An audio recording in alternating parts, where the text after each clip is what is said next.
أنزل من السماء ماء فأخرج به من الثمرات رزقا لكم فلا تجعلوا لله أندادا وأنتم تعلمون صدق الله مولانا العظيم.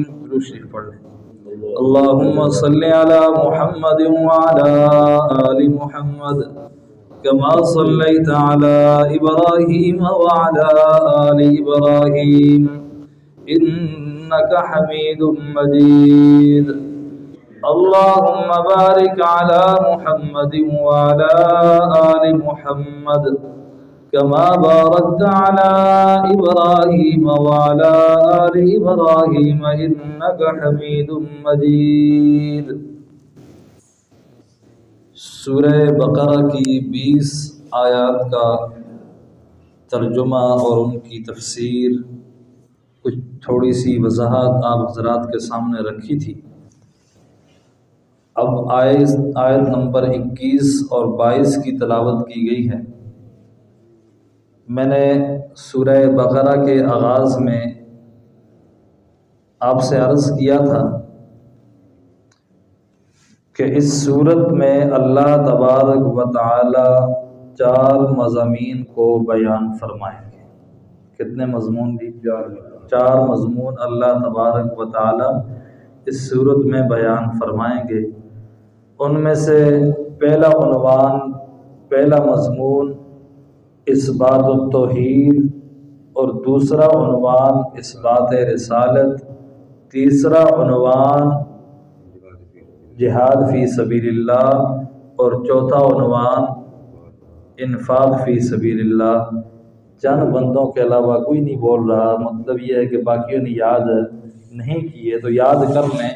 4 عنوان اور 4 مضمون اللہ تبارک و تعالی نے سورہ بقرہ کے اندر بیان فرمائے ہیں: توحید، رسالت، جہاد اور انفاق.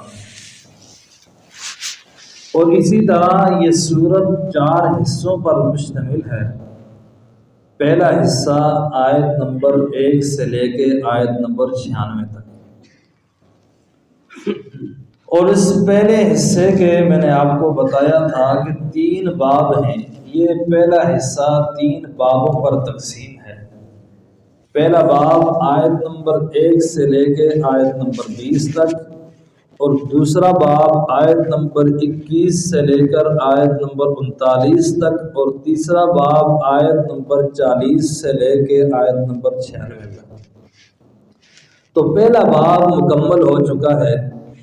اس پہلے باب میں 20 آیات میں اللہ تبارک و تعالی نے قرآن حکیم کی عظمت کے ساتھ ساتھ ایمان والوں کا ذکر کیا، اور ان کے اوصاف کا ذکر کیا، اور ان کے نتیجے کو بیان کیا، اور ان کے انجام کو بیان کیا. پھر اللہ نے کافروں کا ذکر کر کے ان کے اوصاف بتائے، اور اس کے ساتھ ساتھ ان کا انجام ذکر کیا.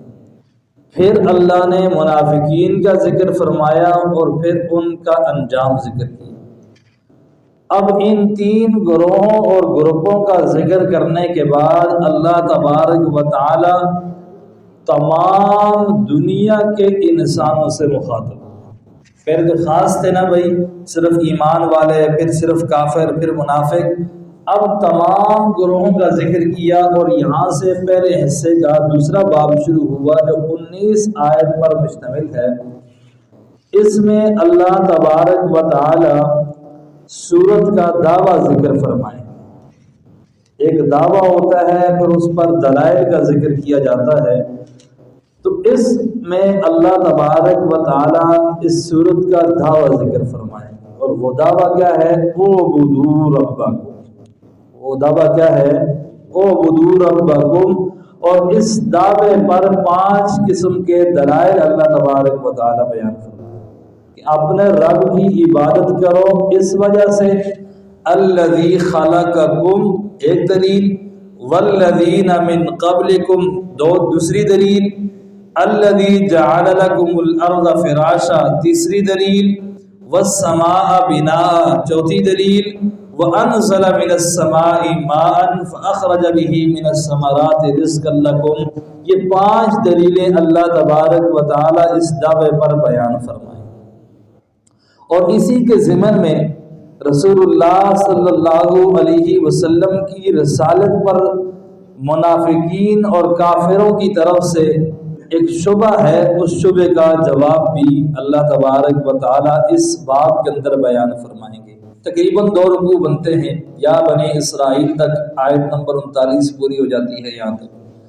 اور اسی دوسرے باب میں اللہ تبارک و تعالی اپنی 4 نعمتوں کا ذکر فرمائیں گے. کتنی نعمتوں کا ذکر جی؟ 4 نعمتوں کا ذکر. پہلی نعمت الذی خلقکم، اے انسان میں نے تجھے تیرا وجود عطا کیا. یہ وجود بھی کس کی نعمت ہے؟ اللہ کی نعمت. دوسری نعمت جس کا ذکر اللہ اس میں ارشاد فرمائیں گے وہ یہ ہے کہ زمین کو تمہارے لیے نفع مند بنایا. زمین کو تمہارے لیے کیا بنایا؟ نفع مند بنایا. اس میں رزق کے تمہارے لیے اسباب کھول دیے. اور چوتھی نعمت کہ تمہارے دادا حضرت آدم علیہ السلام کو میں نے مسجود ملائک بنایا. ملائکہ کا مسجود بنایا اور ملائکہ سے حضرت آدم کا سجدہ کروایا، ایک معزز بنایا. اور چوتھی نعمت کہ تمہارے دادا سے جو لغزش ہوئی تھی اس کو میں نے کیا کیا؟ معاف کیا. تو جو غیرتی اولاد ہوتی ہے تو اس کے باپ دادا پر بھی کوئی نیکی کرے تو وہ اس نیکی کو بھی کیا رکھتی ہے؟ یاد رکھتی ہے. تو یہ 4 نعمتیں ہیں جن کا ذکر اللہ تبارک و تعالی اس باب کے اندر 19 آیتوں میں بیان فرمائیں گے.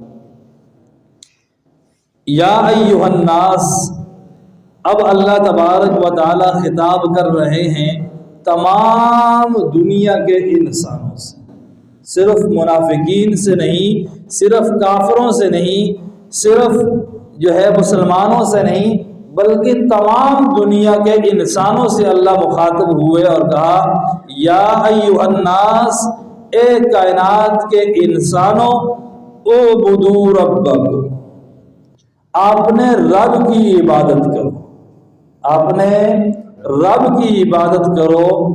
یہاں ایک بات عرض کر دوں کہ عبادت مشرکین بھی اللہ کی کیا کرتے تھے. وہ تو حج اور طواف کرتے تھے، ننگے کرتے تھے، یعنی اپنے گناہ والے ان کے گمان کے مطابق جو ان کے گناہ والے کپڑے تھے ان کے ساتھ بھی طواف نہیں کرتے تھے، کپڑے اتار کر کرتے تھے. حالانکہ ان کی عقل نہیں تھی کہ بھائی اس جسم کے ساتھ بھی تم نے گناہ کیا، پھر اس کے ساتھ کیوں طواف کرتے ہو. بہرحال طواف وہ بھی کرتے تھے، عبادت وہ بھی کرتے تھے. یہاں عبادت سے مراد یہ ہے، حضرت ابن عباس رضی اللہ تعالی عنہ ارشاد فرماتے ہیں اعبدوا ربکم، اے وحدوا ربکم، آپ نے رب کی عبادت کرو لیکن توحید کے ساتھ عبادت کرو. آپ نے رب کو ایک جان کر عبادت کرو. اب وہ جو عبادت کرتے تھے اس میں اپنے معبودوں کو بھی اس عبادت میں کیا کرتے تھے؟ شامل رکھتے تھے. عبادت کیوں کریں اے پروردگار تیری؟ اس پر اللہ دلیل دیتے ہیں میری عبادت اس لیے کرو الذی خلقکم، کہ میں نے تمہیں کیا کیا ہے؟ پیدا کیا. پیدا میں نے کیا ہے تو عبادت بھی کس کی کرنی ہے؟ میری کرنی ہے. والذین من قبلکم، صرف تمہیں پیدا نہیں کیا، تم سے پہلے جو لوگ گزرے ہیں تمہارے باپ دادا آبا و اجداد ان کو بھی میں نے پیدا کیا. جب تمہیں میں نے پیدا کیا، تمہارے آبا و اجداد کو میں نے پیدا کیا، تو پھر عبادت بھی کس کی کرو؟ میری کرو. لعلکم تتقون، جب تم عبادت میری کرو گے تو متقی بن جاؤ. لعلکم تتقون، یہ لعل عربی میں ویسے شک کے لیے آتا ہے.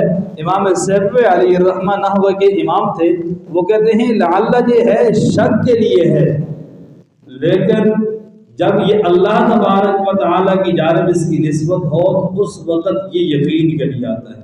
تو یہاں اللہ کی جانب نسبت ہے کہ اللہ تمہیں متقی بنا دیں گے، تو یہاں ہم اس کا ترجمہ کریں گے جب تم اللہ کی عبادت کرو گے تو پھر یقیناً اللہ تمہیں کیا بنا دیں گے؟ متقی بنا دیں گے. یعنی تم بچنے والے ہو جاؤ گے. لفظی ترجمہ تو تتقون کا بچنے والے ہوگا، تو اس کا مطلب یہ ہے کہ تم بچنے والے ہو جاؤ گے عن عبادت غیر اللہ، اللہ کے علاوہ کی عبادت سے. جب اللہ کی عبادت کرنے لگ جاؤ گے تو غیر اللہ کی عبادت سے کیا ہو جاؤ گے؟ بچ جاؤ گے. متقی کہتے ہی اسی ہیں بچنے کی کوشش کرنا. ایک ہم بات ترجمہ کر دیتے ہیں کہ بھائی متقی وہ ہے جو گناہ نہ کرتا ہو، گناہ سے بچتا ہو. اصل میں متقی اسے کہتے ہیں جو گناہ سے بچنے کی کوشش کرتا ہو. گناہ سے بچنے کی کیا کرتا ہو؟ کوشش کرتا ہو. انسان کے بس میں صرف کیا ہے؟ کوشش ہی ہے. الذی جعل لکم الارض فراشا. دوسری دلیل اللہ تبارک و تعالی اس دعوی توحید پر یہ بیان فرماتے ہیں کہ میری عبادت اس لیے کرو کہ میں نے زمین کو تمہارے لیے بچھونا بنا دیا. زمین کو تمہارے لیے کیا بنا دیا ہے؟ بچھونا بنا دیا ہے، فرش بنا دیا ہے. اب سائنس اور ساری دنیا اس بات پر متفق ہے کہ زمین گول ہے. زمین کیا ہے؟ گول ہے، گیند کی طرح گول ہے، فٹ بال کی طرح گول ہے. تو اب ذرا آپ تھوڑا سا سوچیں کہ گول چیز پر بندہ گزارا کر سکتا ہے؟ گول چیز پر بندہ بیٹھ نہیں سکتا، کھڑا نہیں ہو سکتا. اس پر اتنے بڑے بڑے مکانات اور یہ چیزیں کیسے تعمیر کر سکتا ہے؟ تو یہ اللہ نے اس گول زمین کو بھی تمہارے لیے کیا بنا دیا ہے؟ بچھونا بنا دیا ہے، فرش. فراشن ویسے اس کا ترجمہ بستر ہوتا ہے. جس طرح بستر پہ بندہ سکون کے ساتھ لیٹتا اور آرام کرتا ہے، اس طرح اس زمین پر بھی تم سکون کے ساتھ اپنی زندگی کیا کرتے ہو؟ گزارتے ہو. والسماء بناء، اور آسمان کو تمہارے لیے چھت بنا. آسمان کو تمہارے لیے کیا بنا دیا ہے؟ چھت بنا دیا ہے. یہ چوتھی دلیل. وَأَنزَلَ مِنَ السَّمَاءِ مَاءً، اور اوپر سے تمہارے لیے ایسا پانی اتارا فَأَخْرَجَ بِهِ مِنَ الثَّمَرَاتِ رِزْقًا لَكُمْ، کہ اس بارش کے ذریعے تمہارے لیے پھل نکالے. زمین سے تمہارے لیے پھل نکالے، رزقا لکم، تمہارے کھانے کے لیے. آسمان سے اوپر سے پانی نازل کیا، اوپر سے بارش کا پانی آتا ہے. ہماری بنجر زمینوں پر کیا ہوتا ہے؟ اب جن علاقوں میں بارشیں نہ ہو، آسمان یہ بارش والا پانی نہ ہو، تو وہاں پر کتنی سختی ہوتی ہے. وہاں ٹیوب ویل لگاؤ اور کیا سے کیا، اور اس پہ موٹر پہ خرچہ اور اس کی بجلی پہ خرچہ. تو وہاں ہمیں مصنوعی پانی بنانا پڑتا ہے. اور کچھ علاقے ایسے ہیں کہ وہاں جو نالیوں کا گندا پانی ہے، گٹر والا پانی ہے، وہ استعمال کرتے ہیں. اور کچھ علاقے ایسے ہیں کہ جہاں کوئی پانی لگانے کی ضرورت نہیں ہوتی.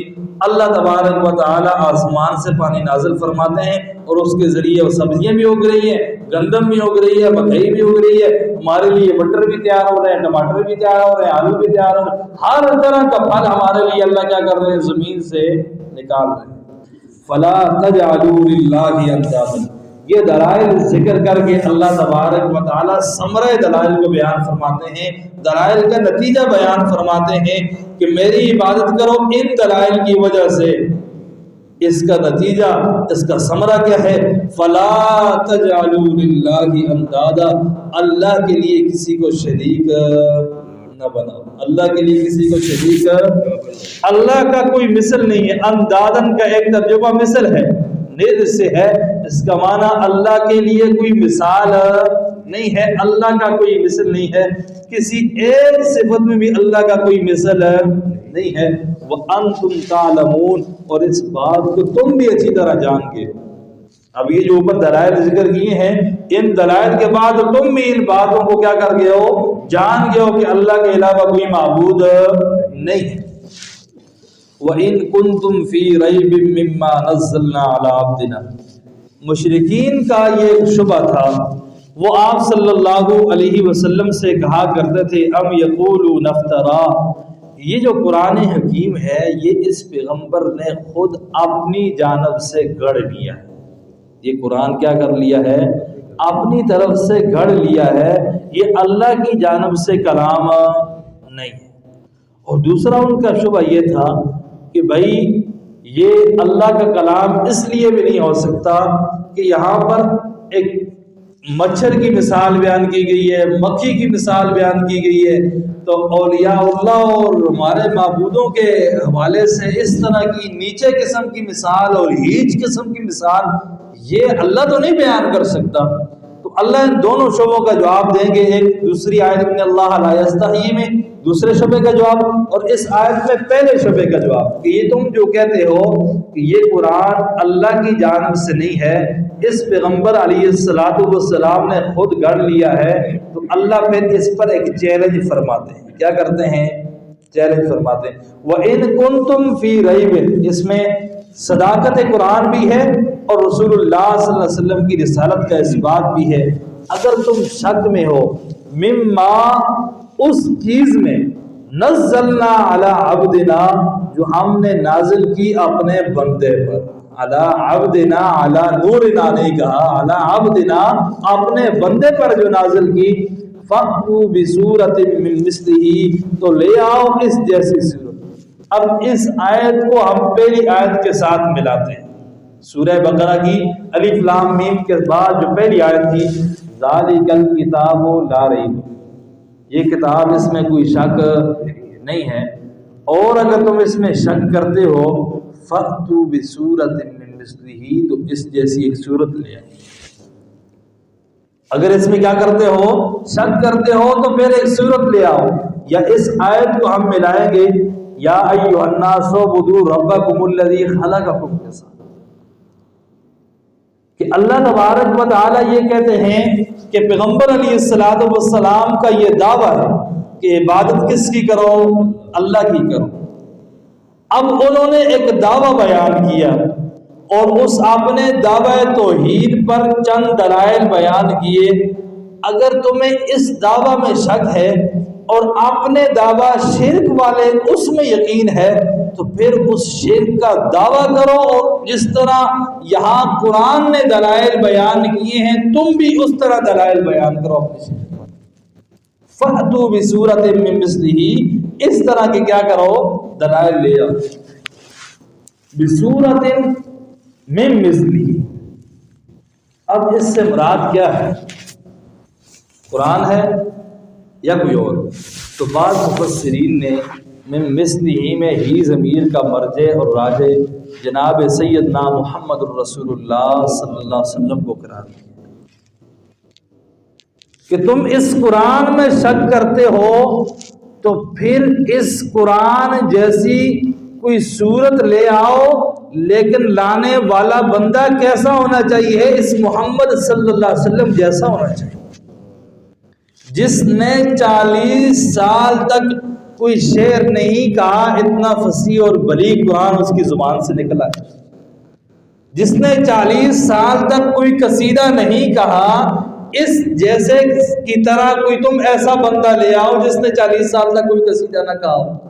یہ 40 سال کسی مکتب میں نہیں گیا، کسی مدرسے میں نہیں گیا، اور اس کی زبان سے اتنا اعجاز والا قرآن نکل رہا ہے، اعجاز والا کلام نکل رہا ہے، تم بھی ایسا بندہ لے۔ لیکن محمد صلی اللہ علیہ وسلم جیسا کہاں لائے؟ دوسرا جو عام مفسرین اور اکثر مفسرین نے یہاں پر بیان کیا ہے وہ یہ ہے کہ اس قرآن جیسی کوئی صورت لے آؤ، اس قرآن جیسی کوئی صورت لے آؤ۔ سورہ بنی اسرائیل کے اندر اللہ تبارک و تعالی اسی کو بیان فرماتے ہیں، سورہ بنی اسرائیل آیت نمبر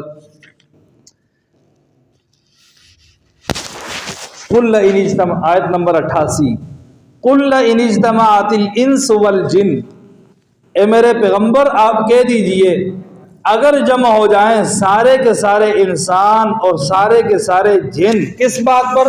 عَلَىٰ أَن يَأْتُوا بِمِثْلِ هَٰذَا الْقُرْآنِ، کہ وہ اس قرآن جیسی کوئی صورت لے آئیں یا اس قرآن کی مثل لے آئیں۔ لَا يَأْتُونَ بِمِثْلِهِ، وہ سارے کے سارے جمع ہو جائیں پھر بھی اس قرآن کی مثل نہیں لا سکتے۔ وَلَوْ كَانَ بَعْضُهُمْ لِبَعْضٍ ظَهِيرًا، یہ کسی ایک کے ذمہ کام نہیں، ایک دوسرے کی مددگار بن کے قرآن جیسا قرآن لانے کی کوشش کریں گے پھر بھی قرآن نہیں لا سکیں گے. فَأْتُوا بِسُورَةٍ مِّن مِّثْلِهِ، لے آؤ ایک سورت اس قرآن جیسی. یہاں بِسُورَةٍ کہا، بِسُورَةٍ پہ یہ تنوین ہے. اس تنوین کو جلال الدین سیوطی رحم اللہ نے تفسیر جلالین میں ذکر کیا ہے کہ یہ تنوین جو ہے تقصیر کے لیے ہے. اے بِسُورَةٍ قَصِيرَةٍ، چھوٹی صورت لے کے آ، چھوٹی صورت لے کے آ جاؤ. اور یہ کام تم اکیلے نہ کرنا. وَادْعُوا شُهَدَاءَكُمْ، اپنے معبودوں کو بھی اس کے ساتھ جمع کر. رؤساءکم، اپنے لیڈروں کو بھی اس کام کے لیے بلا لو. علماءکم، شاہ ولی اللہ محدث بھی رحم اللہ ترجمہ کرتے ہیں، اپنے مولویوں کو بھی ساتھ ملا لو. اس قرآن جیسا قرآن لانے کے لیے اپنے مولویوں کو بھی ساتھ لے آؤ. کیا کس کو چھوڑ دو؟ من دون اللہ، جس کو تم بلانا چاہتے ہو بلا لو اپنے معبودوں کو. اللہ کے علاوہ سب کو گنوا دیا، سب کو لے آؤ، ایک اللہ کو سائڈ پہ چھوڑ دو اور اللہ کے علاوہ ساری کائنات کو جمع کر لو اور اس قرآن جیسے قرآن لے آؤ، اس کی ایک سورت جیسی ایک سورت لے آؤ، کوئی آیت لے آؤ. لا یأتون، وہ نہیں لا سکے. ان کنتم صادقین، اگر تم کیا ہو؟ سچے ہو. من مثلہ، اے فی الفصاحت والبلاغہ، کہ وہ قرآن وہ سورت جو تم لاؤ گے وہ فصاحت میں بھی اس قرآن جیسا ہو، بلاغت میں بھی اس قرآن جیسا ہو. وہ حسن البیان، اور بیان کا جو انداز ہو وہ بھی اس قرآن جیسا ہو. والہدایت، اور ہدایت میں بھی اس قرآن جیسا ہو. وہ حسن التعلیم، اور تعلیم کا جو بہترین انداز قرآن بیان کرتا ہے وہ بھی اس قرآن جیسا ہو. والایجاز والجامعیہ، اور مختصر بھی ہو اور جامع بھی ہو، قرآن کی طرح مختصر بھی ہو جامع بھی ہو. والاخبار بالغیب، اور اس میں غیب کی خبریں بھی ہوں. جس طرح قرآن غیب کی خبریں بیان کرتا ہے، ماضی کی خبریں، استقبال کی خبریں، قیامت کی خبر، جنت کی خبر، جہنم کی خبر، پہلے انبیاء کی خبریں، پہلی قوموں کی خبریں، اس طرح کی خبریں بھی ہوں. وصدق المقال، اور جس طرح قرآن کی بات سچی ہوتی ہے اس طرح سچا کلام ہے. اور اس کے ساتھ ایک اور بات ملا لیں، والتعزیر، جس طرح قرآن اپنا اثر دکھاتا ہے اس طرح اثر دکھانے والی بات. آپ جتنا فصیح بلیغ اچھا سے اچھا کلام پڑھیں، سنیں، ایک دفعہ سنیں گے، دوسری دفعہ سنیں گے، تیسری دفعہ، چوتھی دفعہ، پانچویں مرتبہ آپ کو سننے کو دل نہیں کرے گا. اچھی سے اچھی کتاب ہے، ایک دفعہ پڑھو، دو دفعہ پڑھو، تین دفعہ پڑھو، چار دفعہ پڑھو، پھر آپ کو سننے کے لیے دل نہیں کرے گا. لیکن قرآن روزانہ پڑھتے جائیں، آپ کو نیا مزہ ملتا جائے، روزانہ آپ کو تازگی ملتی جائے. اب آپ تفسیر اٹھائیں، ایک تفسیر، دوسری، تیسری، ایک دفعہ ان کا مطالعہ کریں کہ بھائی قرآن کے اس لفظ کا کیا مطلب ہے، اس آیت کا کیا مطلب ہے. آپ نے پڑھا، آپ گزر گئے. دوسرے دن آپ اسی جگہ کو آپ اٹھائیں، وہی آیت اٹھائیں. یقین جانیں قرآن ایسا معلم ہے اور ایسا قرآن خطیب ہے اور ایسا واعظ اور ناصح ہے، قرآن آپ کو اسی جگہ سے ایک نیا مطلب آپ کو بتائے، ایک نئی روح آپ کے اندر پھونکے گا. اور قرآن خود ایک بہت بڑا خطیب ہے. جب بندہ قرآن کا مطالعہ کرتا ہے، قرآن کے ساتھ جڑتا ہے، تو قرآن بندے کو بھی خطیب بنا دیتا ہے. بولنے کا طریقہ سکھاتا ہے کہ بھائی بات کرنی ہے کس انداز سے کرنی ہے. جس طرح اللہ کر رہے ہیں قرآن میں اس انداز سے بول، آپ کی آواز میں تاثیر پیدا ہو. تو اب بندہ روزانہ پڑھے، آپ مرتے دم تک نہ پڑھیں، ترجمہ کچھ بھی نہ کریں، صرف قرآن کی تلاوت کرتے جائیں، آپ کو اکتاہٹ محسوس نہیں ہو. بندہ اکتا جاتا ہے، باتیں کرتے ہیں، کسی کی باتیں اچھی سے، والدین کی باتیں بندہ 2 منٹ 4 منٹ سنے بس کہتے جی ختم. استادوں کی باتیں 1 گھنٹہ سنو ختم. اپنے مرشد کی ایک مجلس میں داؤ، دوسری مجلس میں جانے کے لیے دل نہیں کرتا، بس ٹھیک ہے پھر مہینے کے بعد جائیں گے. لیکن قرآن روزانہ سنتے ہیں، روزانہ اس میں ایک نئی لذت، نیک مزہ اور نئی ایک چاہت اور روح پیدا ہوتی ہے. تو اس جیسی تاثیر والی کی کتاب بھی لے آؤ. لا یأتون بمثلہ، وہ نہیں لا سکیں. اور خود اگر اللہ تبارک و تعالیٰ نے کہہ دیا فَإِن لَمْ تَفْعَلُوا، اگر تم نہ کر سکو یہ کام نہ کر سکو، ولن تفعلوا، اور خود بتا دیا ہرگز نہیں کر سکو گے۔ اگر نہ کر سکو پھر آگے خود ہی بتا دیا قیامت تک نہیں کر سکو۔ فاتقوا النار التي، ڈر جاؤ اس آگ سے، التي وقودها الناس والحجارہ، جس کا ایندھن انسان اور پتھر ہے۔ اس آگ سے ڈرو جس کا ایندھن انسان اور پتھر ہیں، والحجارہ، اب پتھر کو اگر آگ میں اٹھا کے پھینک دیا جائے تو آگ بجھ جاتی ہے۔ دنیا میں پتھر کو اٹھا کے آگ میں پھینک دو تو آگ کیا ہو جاتی ہے؟ بجھ جاتی ہے نا۔ لیکن قیامت کے دن اسی پتھر کے ذریعے سے آگ کو جلایا جائے۔ اب شدت آگ کی بیان کرنے اللہ کہ اتنی شدت ہوگی اس آگ میں کہ جس پتھر کے ذریعے دنیا میں آگ بجھ جاتی ہے، اس پتھر کے ذریعے اللہ قیامت کے دن آگ لگائیں گے۔ اور اس الحجارہ کا ایک ترجمہ گندک کیا ہے۔ گندک، گندک جانتے ہیں؟ یہ ایک پتھر ہے پیلے رنگ کا، آپ کسی بنساری کے پاس چلے جائیں، اس سے پوچھ لیں، وہ آپ کو دکھائے گا۔ گندک کہتے ہیں پیلے رنگ کے پتھر کو۔